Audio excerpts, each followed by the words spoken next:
Hello.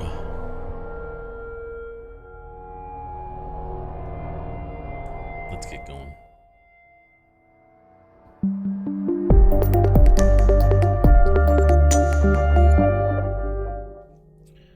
Hello, I am Mayor Watt. This is ohmTown over there, ohmTown.com, and this is the ohmTown Daily News Show. Today is October 29th, 2022, and this is episode, I think we're at 302. If you're familiar with the show, normally I throw the articles into chat, but I've stopped doing that. Unless you've been here for a while. They are now pretty much not being seen in the chat. Well, that is the way it is. They're now over at ohmTown.showbot.tv. You can see them all. Click on them, go over there, check it out. Come on back, chat with me about the news that you see. And you can vote up articles that you think are interesting, and I'll keep it in mind when I'm parsing the news.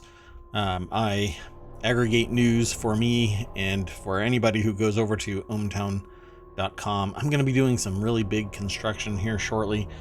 So if there is slowdowns or out of service kind of dead pages, let me know. Or just hang out because it'll get remedied. But I am going to be making a big change to the site's back end. It is what it is. I got to get it done. ohmTown is always under construction, and I need to make some serious changes to speed it up. That said, I've already selected all of the articles for today. I'm going to rip through them. I've got an appointment that I need to attend. Unfortunately, I have to triage my days, even the weekends, and Mayor Watt is always on the clock. I have a whole town of people that are my boss. So let's get into the news, and maybe we can change that dynamic, huh? Maybe I can spend more time here in ohmTown on Twitch. That would be wonderful. I would love it. That said, let's get into the first article. And that first article is Pallet is making $7,500 prefab tiny homes that can be set up in an hour to help solve the homelessness crisis. Let's go take a look inside a Washington village. Washington-based Pallet is building prefab tiny homes to provide shelter to people who are unhoused. Its smallest $7,500 64 square foot unit, Pallet 64, is now being used in villages across the U.S. By the way, that's actually bigger than some New York apartments that I've talked about, where they are paying close to $4,500 for that 64 square feet per month. I talked about it in a previous episode. I'm not even sure which one it was, but it's out there. Look back, go, seek, and ye shall find. Bigger isn't always better, according to the rising interest in tiny homes. By the way, tiny homes are kind of a different classification of mortgage. They don't quite rise to the level of a mortgage because they're usually somewhere around the $25,000, $75,000 range on the really high end. And mortgage rates right now are sitting somewhere around 7.8 for the average.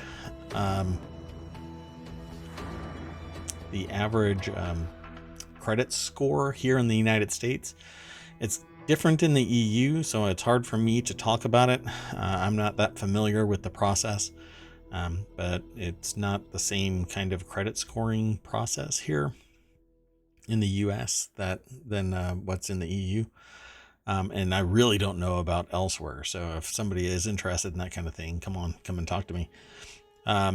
So a new frontier tiny home designed by David Latimer is what we're apparently going to go and take a look at. So this is what it looks like. Ta-da!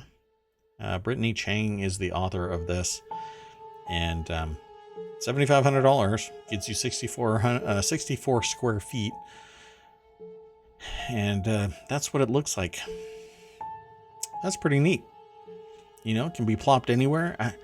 I really like indoor plumbing. And this will probably not have that. It would probably be a composting toilet. I don't think that they normally connect tiny homes to like septic tanks and stuff like that. So these are all pretty neat. The 114 Mountain View Avenue tiny home in Santa Cruz, California. The public's love for this minimalist style was so high, a 330 square foot home in Santa Cruz, California sold for over $1 million in 2021.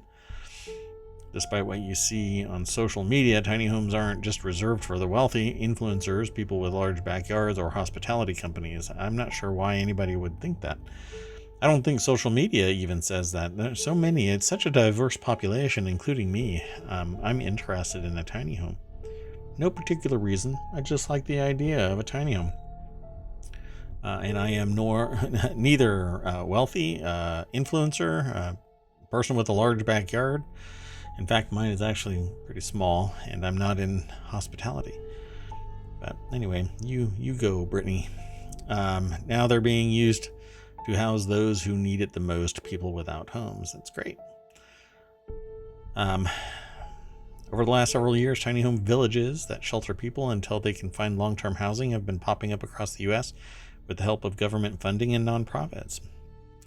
Indeed, I think it's a great thing because people need a job, and to get a job, they typically need a place, an address, and some identification so that they can be processed properly by HR. And without a home, it's really tough to get by. So hopefully this will change the dynamic. Good on Pallet for making this possible. A home for $7,500, you can't get much cheaper than that. Yeah, that's pretty amazing. So let's get a little bit closer. I'm sure that a lot of people may say, well, this isn't that much. It's not, it's 64 square feet. It's just one version of it, but it has outlets and, it has outlets and air conditioning, lighting, of course, a small refrigerator. Doesn't look like it has much of a sink or indoor plumbing. But it says nonprofit Hope of the Valley Rescue Mission has also been using pallet shelters to create colorful multi-million-dollar tiny home villages throughout Los Angeles, which is what's being shown in this picture. And the pallet-based villages also provide occupants with meals, bathrooms, showers, and social services like substance abuse treatment. And I'm not sure what all of the articles are that I gathered today, but I grabbed a pretty broad swath. As you can see, they've got like portable showers and things like that. So it's definitely just a place to kind of, well, for some it's their home, and for others it might be hostels or something similar to that. I've gone through something not involuntarily. It was something that I wanted to do when I went to Europe, and ended up in a hostel for a short period of time. So if it's managed right, then everything is always hunky-dory. I mean, it's not a big deal to do this. And I did it in a country that got really cold during this time. So it was interesting, but some people, this is what the only option is. So I'm glad that somebody is making it possible. These structures can't be built overnight, or it says here, but these structures can't be built overnight or assembled in an hour like pallets can. So these are different structures, but these pallets can be built in short order. And obviously it's just the basics. So let's go on to the next article. And if you're just now landing into ohmTown, if you go to ohmTown.showbot.tv, you'll get all of the articles that I'm going to discuss today. And you can browse ahead and take a look, come back and chat with me. I'll be here for an hour talking about this material.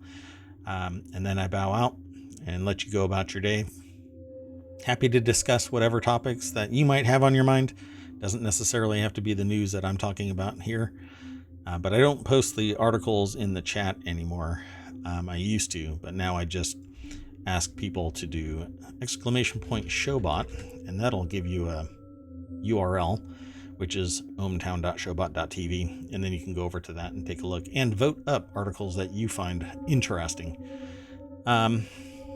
So it says here, now I'm going to preface this with the fact that I have direct experience with this movie when I was younger. And it is one of the few movies that freak me out to this day. I guess everybody has baggage, and mine is in the shape of The Prince of Darkness. Audiences are still discovering John Carpenter's cult classic, Prince of Darkness, 35 years later. Halloween creator John Carpenter has directed many cult favorites, one of them Prince of Darkness, which turned 35 this month. I will go and buy this just so that I can watch it again. I'll tell you a little story. So I was watching Prince of Darkness way back, get in the Wayback Machine with me.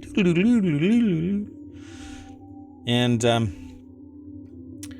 so I'm sitting there watching this movie in the dark of night, all alone. Like, everything is just still and perfect for watching a scary movie. And I was getting into this scary movie because it really is a scary movie.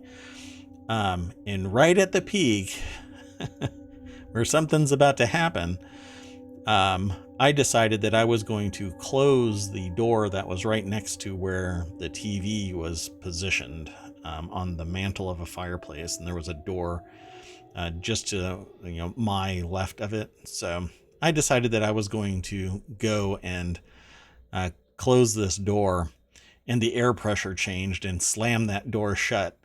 And that's when I decided this was going to be baggage for me for the next 35 years. I didn't watch it when it first dropped, so let's just say 35 years has gone by.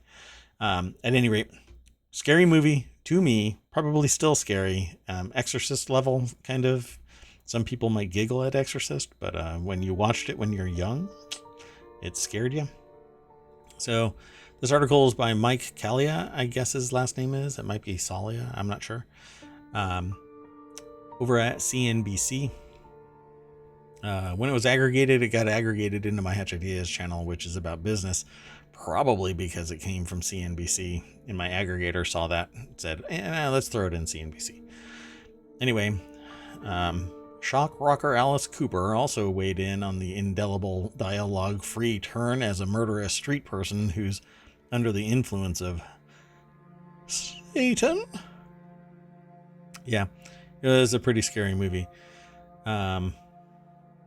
He's the creative force behind spooky season classics like The Fog, Christine, The Thing. The Thing I just rebought in iTunes, even though I have it on DVD and other places. A lucrative new trilogy of Halloween sequels to his 1978 original just wrapped up in Halloween Ends, which Carpenter helped score and executive produce. He and his spouse, the writer and producer Sandy King Carpenter, oversee Storm King Comics, which just turned 10 and Frozen, and features dozens of horror and science fiction titles, including special releases each year for Halloween. And that is why this is even in here, because, well, it's Halloween still. Have a good spooky weekend. They have this section here called Liquid Assets. Prince of Darkness tells the story of how Satan, in the form of a demonic green liquid, breaks out of his canister/prison in the bowels of a Catholic church in Los Angeles. I really want to leave it alone right there, because that's pretty much what was said in the past about it. I do not want to give anything away. So if you are interested in reading more about this, then follow the link that's in the showbot and check it out. Otherwise, rest assured, I've watched it for you so you don't have to. The next article is in the Hatch Ideas channel as well. That's because it's sourced from Business Insider. AOC said the U.S. is experiencing fascism and voter intimidation that mimics the Jim Crow era. I agree. As the midterms approach, Ocasio-Cortez,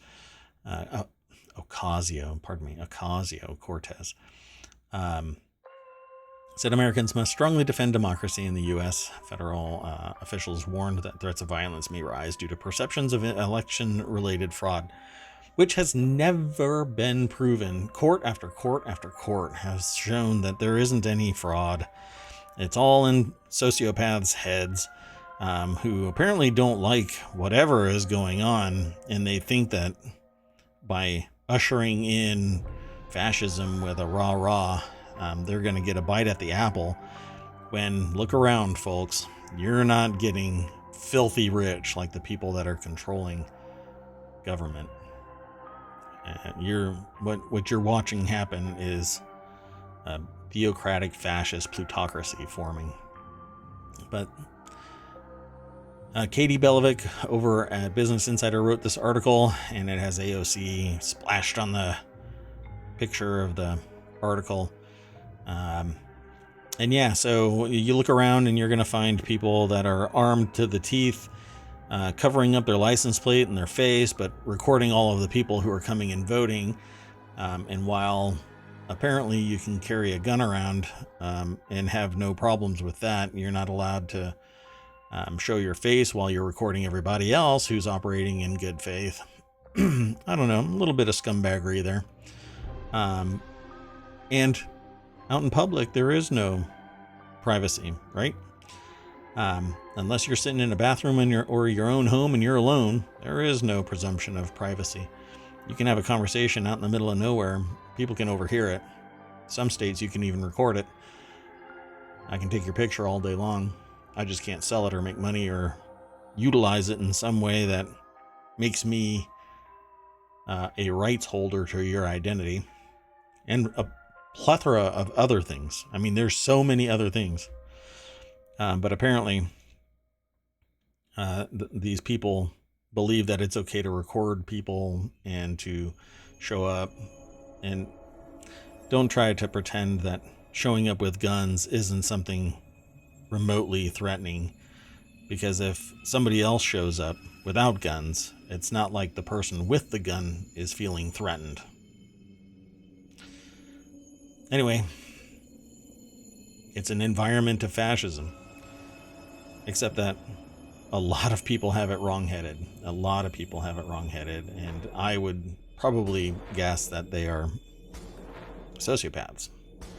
The kind of sociopaths that say on Twitter that somebody's daughter tweeted mean things to me when I was attacked by a neighbor for being a D-bag. Yet elicit that daughter's action when saying that her dad getting hit in the head with a hammer while the assailant is sitting there saying, "Where's your wife?"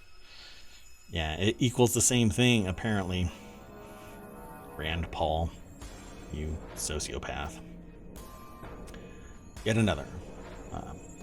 So, it's opinions aside, tweeting out something like that is just horrible human compassion there. Lack of compassion. One of the signs, by the way. One of the signs. The next article is titled, "Federal Judge Rules in Favor of Bikini Baristas Over Dress." A Washington city's dress code ordinance says bikini baristas must cover their bodies at work. Has been ruled unconstitutional by a federal court. This is the stuff that people are challenging. Everett, Washington. A Washington city's dress code ordinance saying that bikini baristas must cover their bodies at work has been ruled unconstitutional by a federal court. The decision, in a partial summary judgment this week, comes after a lengthy battle between bikini baristas and the city of Everett over the rights of workers to wear what they want. The Everett Herald reported. Everett is about 30 miles north of Seattle. Thank you. There's a lot of things that are 30 miles north of Seattle. This is an AP article, by the way, over at abcnews.go.com, just to make it really easy to find. It's difficult to imagine, the court wrote, how the ordinance would be equally applied to men and women in practice because it prohibits clothing typically worn by women rather than men, including midriff and scoop back shirts as well as bikinis. I'm going to go and work there in a bikini. I've been telling people in streams that I wear a gold thong. I don't, but other than people who are listening to this, they would never know. Yet what's going on below this, right? Am I even human? This could be an AI. I could be a VTuber. It's just ultra realistic. Part of my reality hacker program. You've no idea if this is legit. This could just be really good code. Bikini baristas were clearly a target of the ordinance. The court also ruled, adding that the profession is comprised of a workforce that is almost entirely women. Well, bikini baristas. Not many men wear bikinis. But an ordinance limiting one... Well, it should be struck down. It needs to be equally applied to all people. In 2017, the city enacted its dress code ordinance requiring all employees, owners, and operators of quick service facilities to wear clothing that covers the upper body and lower body. The ordinance listed coffee stands, fast food restaurants, delis, food trucks, and coffee shops as examples of quick service businesses. And it's actually called the owner of Everett Bikini Barista Stand, Hillbilly Hotties, and some employees filed a legal complaint challenging the constitutionality of the dress code ordinance, and they also challenged the city's lewd conduct ordinance, but the court dismissed all the baristas' claims, but the dress code question. Okay, so they're not allowed to be lewd. They can't say things like, you want your effing coffee hot in a bikini, but they can probably say, do you want your effing coffee hot in a suit? Maybe somebody would complain. I'm not sure. But this is a legislation that is passed by olds, people that are like, the owners of the city, and you're not gonna change the culture of my city. Next article is 15 billionaires who have seen their net worth drop the most this year. This is in the Hatch Ideas channel. It was sourced from Business Insider. I'm just going to go straight over to it because I've been kind of soapboxing a lot, and I actually have to get out of here shortly. Hannah Toohey over at Business Insider is the author of this article. Obviously, it says the world's 10 richest collectively lost almost $250 billion year to date. Oh my gosh. Think of the billionaires. So if you have so much money invested that the machinations of the entirety of the economy, global economy really, is impacted, then you could probably afford to take the hit.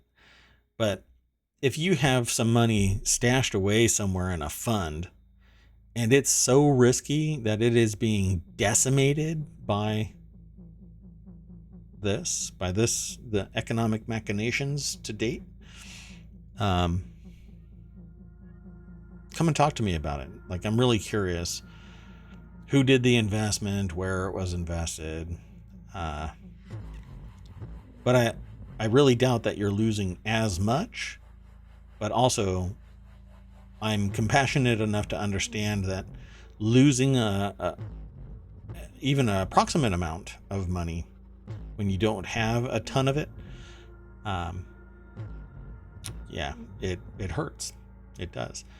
But these people have so much money invested that their money begets money. Whereas in short order, they make more money than your entire investment portfolio. They make it in a minute. For you, it takes you a year. Anybody who's listening to this, I really doubt that their portfolio even brushes up against anything close to being the lowest person on the totem pole of wealth of billionaires. If you are, please come and talk to me. I have questions. It's part of a research study that I'm actually doing, so let's talk. So Mark Zuckerberg lost $87 billion. Binance CEO lost $72.6 billion. Couldn't possibly be because of Binance.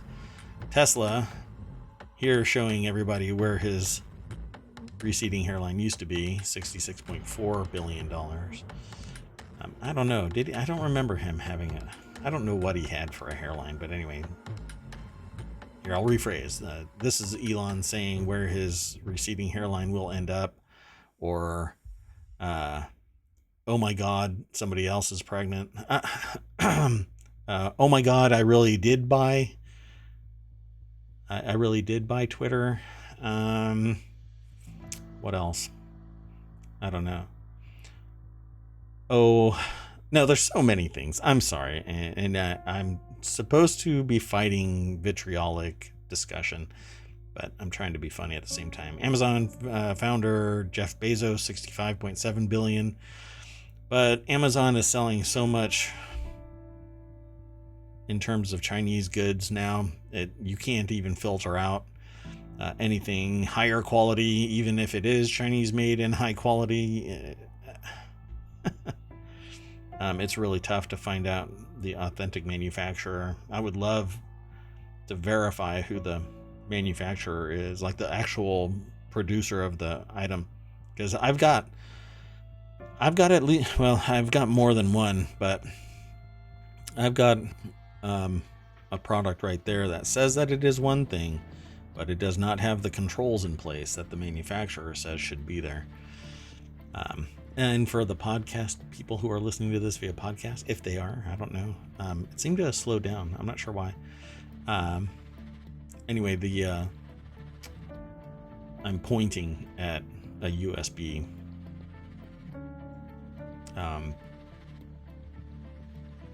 whatchamacallit, hub. Sorry, gosh. Google co-founder Larry Page, $39.2 billion. Apparently this is what they've lost. CEO of LVMH, Bernard Arnault, 38.2. All of these people are smiling because they have billions of dollars, folks. Mackenzie Scott is a philanthropist. Her ex-husband is Jeff Bezos. L'Oreal heiress Francois Betancourt Myers, $30.7 billion. Microsoft co-founder Bill Gates, $27.3 billion lost. And it goes on. There's more. These are all billions of dollars that are lost. And yeah, my compassion is meted out based on the good that they do and the real suffering that any of these people will ever feel. None of them have ever felt any suffering. Anyway, they've witnessed it, but maybe compassion by proxy. Except for the philanthropist that may have come from meager beginnings. I'm not sure. I've never looked into her. Anyway, Breaking Prose is the source of the next article. Best sci-fi books of all time. Top 50 of 2022 and all time. This is over at prowritingaid.com. If you're a writer, if you are interested in writing, then go over to prowritingaid.com. They don't have an agreement with me or anything like that. I just value the resources. They've got a lot of materials. My aggregator grabbed this because I think something was updated, but it was originally published on October 13th, and Hannah Yang is the author of this. And yeah, they have this list. 15 of the best sci-fi books of 2022. Desolation Called Peace. Arcady Martin is the author. Sea of Tranquility, Emily St. John Mandel, or Mandel, is number 2. Eyes of the Void, Adrian Tchaikovsky. How High We Go in the Dark, Sequoia Nagamatsu. A Prayer for Crown Shy, Becky Chambers. I've never read any of these, really. Candy House, but I listen to Audible more than anything nowadays. Yeah, usually it's research papers and stuff like that I'm reading. The Candy House, School of Good Mothers, these are all books that are part of the 15 best for 2022 sci-fi books. There's a lot more over at this article. So again, go over to ohmTown.showbot.tv and check out the articles. They'll be there for the next 24 hours. And they'll be part of the show notes here on Twitch and over on YouTube and in the podcast. And you can get the podcast wherever it exists. Like if you do a search anywhere for our podcast, and you search for ohmTown, you'll probably find ohmTown. Let me know if you don't. So the best sci-fi books of all time. It says now it's time to look at some of the best sci-fi books of all time. These classics have been beloved for generations. The Left Hand of Darkness is number 1. 1984 is number 2. The Hitchhiker's Guide is number 3. Number 4 is Ender's Game. Then Dune, Fahrenheit 451. It goes on. Brave New World. This is all like standard fare. Animal Farm, Foundation, Neuromancer. If you haven't watched on Prime, The Peripheral, it is a riff in the cyberpunk genre, written by William Gibson as a book. I've been listening to it as an Audible, and it is a series over on Prime, which I think is great. Others might have a different opinion, but come and talk to me about it. I'd love to hear your opinion. Let's move on to the next article. Why is that scroll down there? It's in the Mobile Channel. Oil companies rake in huge profits amid consumer squeeze. This is something that I've been talking about for, here on Twitch and in the podcast since January 1st of 2022, but elsewhere for the last probably a decade and a half. Zach Budrick is the author of this for The Hill. Oil companies rake in huge profits amid consumer squeeze. True. With every beep, fart, and whistle that comes down the line from OPEC and everywhere else, excuses are made to keep the margin high for the stockholders, while the stakeholders suffer across the board. But the C-suite and the stockholders are making bank, and the employees not so much, not unless they get profit share, which probably is not taking place. Anyway, Shell meanwhile announced profits of $9.5 billion for the quarter the previous day. ExxonMobil beating analyst projections by $4 billion to rake in $17.9 billion. Yeah, folks. While we're trending towards a recession, while inflation is increasing, while some serious manipulation of the unemployment figures has to be taking place, considering people aren't jumping into jobs, regularly, and at least, well, I don't know. When I say I don't see it, it's anecdotal. Depending on where you get your numbers from, it's not. But I can say right now that I don't really believe these numbers. But inflation is still coming. Recession's on the other side. In mid-23, I think we're going to actually get full-blown recession. But people are playing with the numbers right now, and billionaires are playing with these numbers. Mega corporations are playing the numbers. They will do what is necessary to mitigate the immediacy of the recession. But at some point, the profiteering demand is going to get to the point where it's untenable, and we will get into a recession, and the middle class is going to suffer the most. But go over and read that article. It's right there on The Hill. Oil companies rake in huge profits amid consumer squeeze. Just do a search. This next article is in the Hedge Ideas channel. It's sourced from businessinsider.com. It's titled, I sailed on Norwegian Cruise Line's newest $1.1 billion ship with a go-kart track and 10-story slide. See why it was the first cruise that this author ever liked. I'm just going to go straight over to it. I won't read the little caption. This is in the businessinsider.com website by Brittany Chang, who's the author of it. They were invited to attend the inaugural sailing of Norwegian Cruise Line's newest Prima cruise ship. They're a cruise ship, apparently the author, Brittany Chang, is a cruise ship cynic, but shocked to say that genuinely enjoyed their time aboard the Norwegian Prima. Great food, family-friendly activities, impressive live entertainment kept them amused all 4 nights.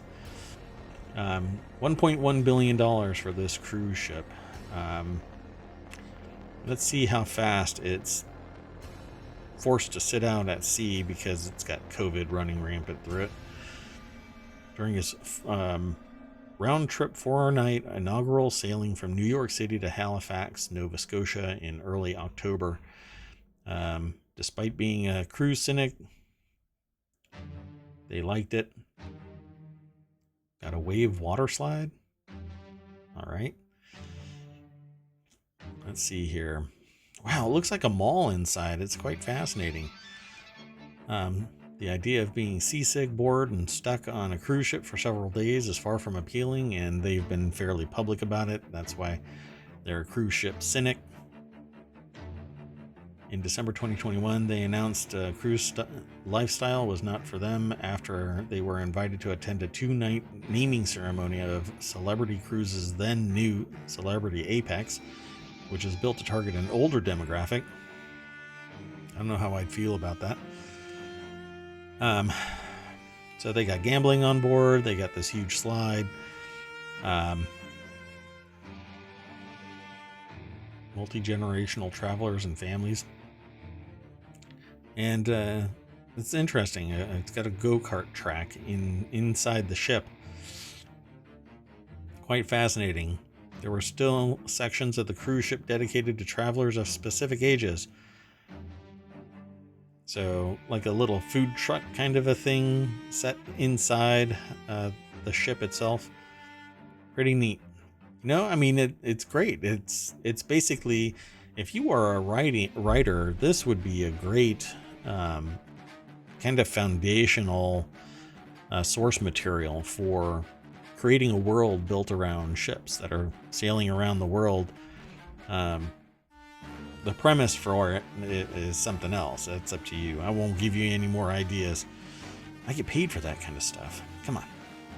Anyway, all kinds of stuff to do on this ship. It looks huge. Looks like they've got VR options.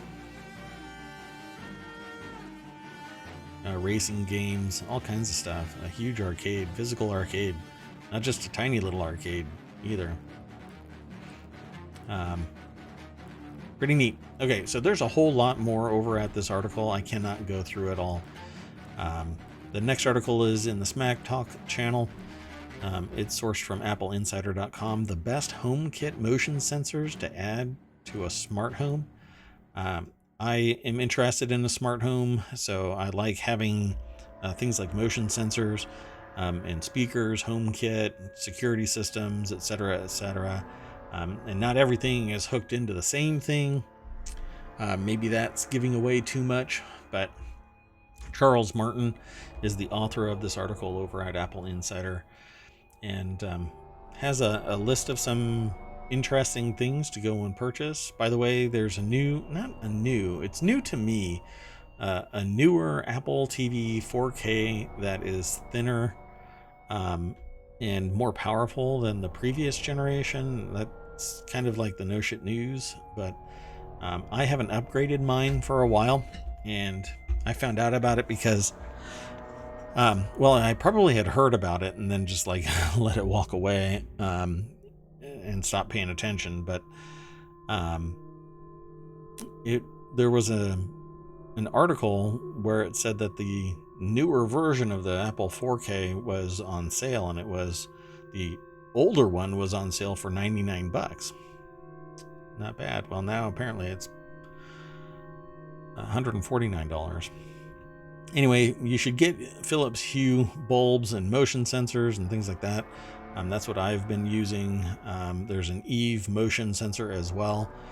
A Caro motion sensor is another option, but it's kind of bulky, at least to me. But it says that it works with its own hub as well as any Zigbee 3.0 hubs.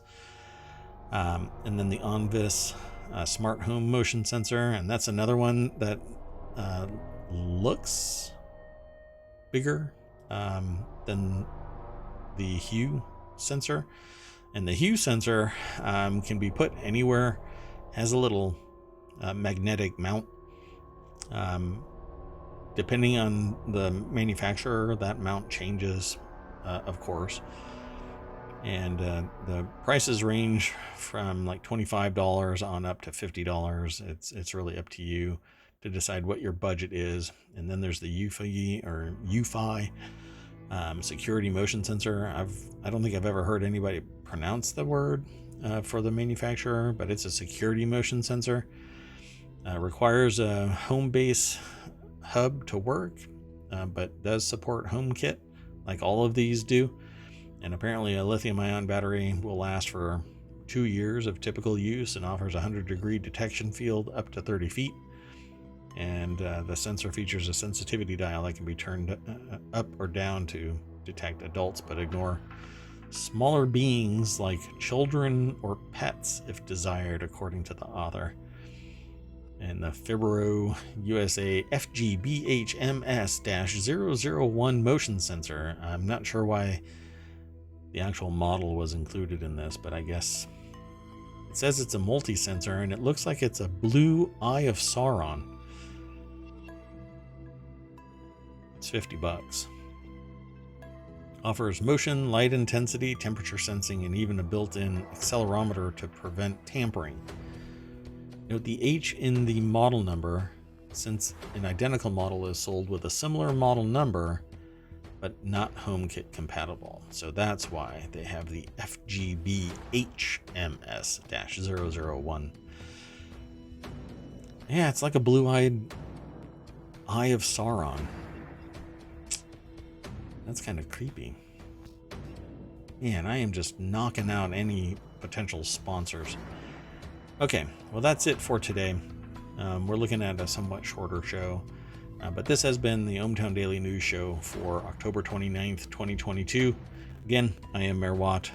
That is ohmTown.com. Go over there, sign up. Big changes are coming. I'm not sure how fast I'll be able to deliver them, though. I know that there will be some slowdown as I work on something in the back end. So thanks a lot. I'll see you tomorrow. Bye-bye.